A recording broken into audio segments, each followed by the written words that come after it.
Welcome to the Unshakable Co-Parent Podcast. I'm your host, Sarah Komoto, co-parenting and confidence mentor.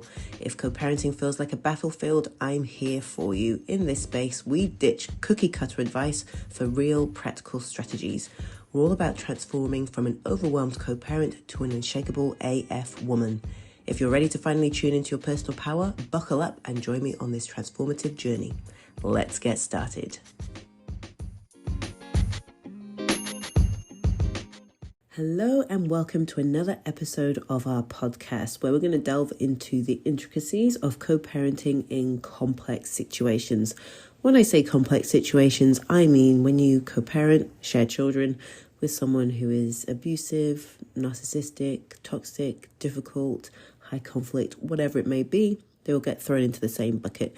Unless it's Hollywood co-parenting where everyone gets along, everyone looks after the best interest of the children, and you run off into the sunset together, that is what I'm talking about. So in today's episode, we're unpacking the failings of traditional co-parenting advice when faced with a co-parent who is, maybe with narcissistic traits, abusive, toxic, high conflict, whatever it may be.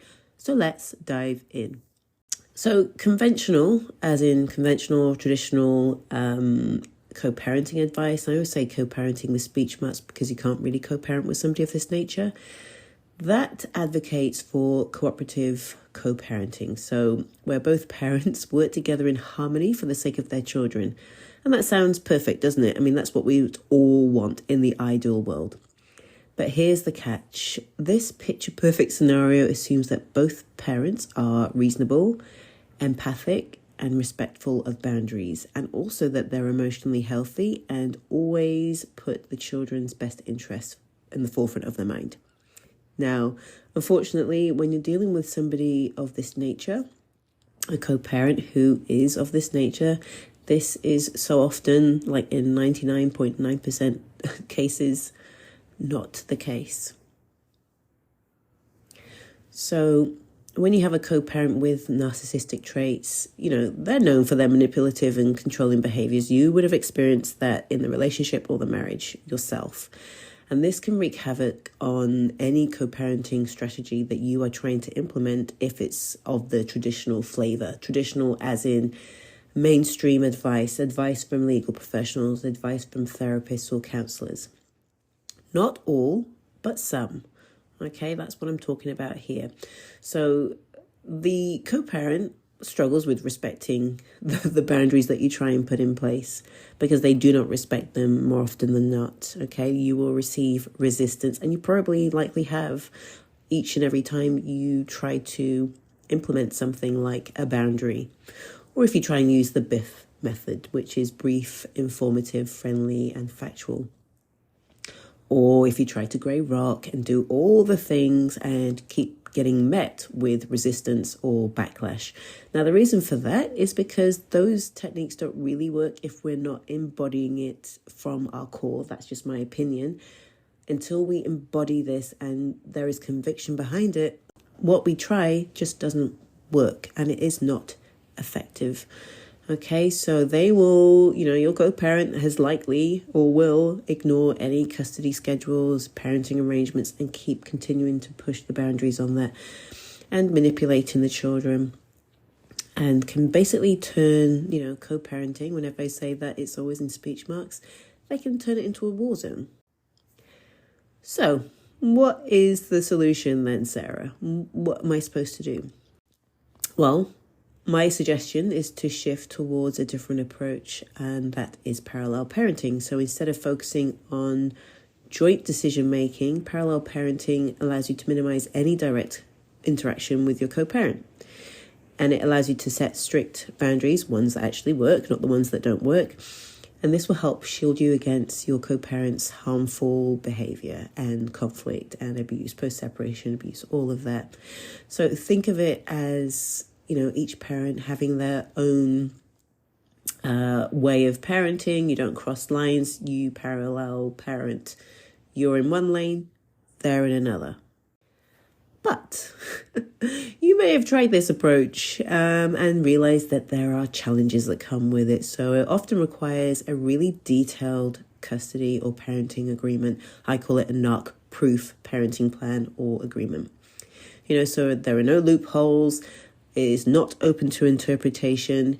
Usually lawyers and attorneys, they want the parents to kind of follow some certain framework and then leave it up to negotiation as and when. That isn't possible with people of this nature, unfortunately, and you've probably found that yourself in your journey. So when we parallel parent, you need to have comprehensive communication that is documented. And usually, you may go through mediation depending where you are, and you've probably gone through the legal process as well, depending on where you are in the world and what the process is where you are located. But it is worth noting that parallel parenting, taking that kind of approach, can often provide a more stable and less stressful environment for your children. And that is obviously the ultimate goal, isn't it? It's important to remember that self-care is critical when navigating, co-parenting with somebody who is high conflict, toxic, narcissistic, abusive, or just plain difficult. So I've worked with a lot of women who sometimes they've had a therapist, sometimes they still have a therapist when we work together. Some therapists, therapists aren't created equally. Some have an idea. More often than not, they do not have a clue. And that goes for legal professionals as well. When you say high conflict, they kind of use the blanket term and assume that, I've dealt with high conflict cases before. But when they actually see and experience it for themselves, that's when the penny drops. But quite often that's just too late if that happens at all. Okay, so you really need a supportive network. You need people on your team who get it, who understand without you having to explain 10,000 different ways what is happening and what happened.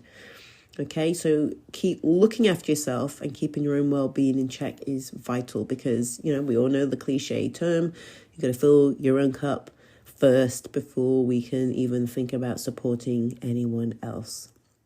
So in conclusion, while traditional co-parenting advice may work for situations where both parents are emotionally healthy and stable and they are child-focused, sure, that will work. Traditional co-parenting advice will work, but it falls flat on its face when you are dealing with situations involving a co-parent who has narcissistic traits, who is continuing to be abusive, high conflict, toxic, difficult, whatever you want to, as I said earlier, however you want to phrase it, it doesn't actually matter. They go into the same bucket unless you have the Hollywood version of co-parenting where everyone is emotionally healthy and everyone is child-focused. So, in my opinion, there is a clear disconnect between the theory and practice, okay? And with the women I speak to and the women I work with, they have experienced exactly the same. So, we really need a new way, a different way, and a different approach to what is told and taught out there, what you are recommended. And that is not to say that all therapists or all legal professionals are created the same, but I just hear it over and over again, and they can create actually more harm than good, in my opinion. Okay, so we need another approach that accounts for the unique challenges of co-parenting with somebody who is not emotionally healthy and who is not child-focused. Obviously, there is plenty for me to talk about on this topic, but I'm going to leave it there. That's just some food for thought. Okay, so thank you so much for joining me today on this journey where I kind of touched on the complexities of co-parenting, okay, with somebody who is, narcissistic, toxic, abusive, high conflict, whatever it may be, that kind of person, okay? But remember that every situation is unique. There is no cookie cutter piece of advice or solution out there.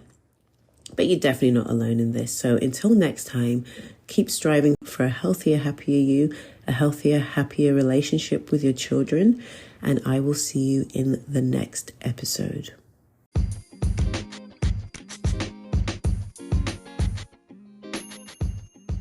All right, thanks for spending some time with me today. And if you enjoyed this episode, please make sure to let me know. I'd really appreciate it if you could hit the subscribe button and maybe leave a review. Every comment helps us reach and empower more women just like you. And if you have more questions, let's continue the conversation over on Instagram @Unshakable Co-Parenting. Okay, bye for now.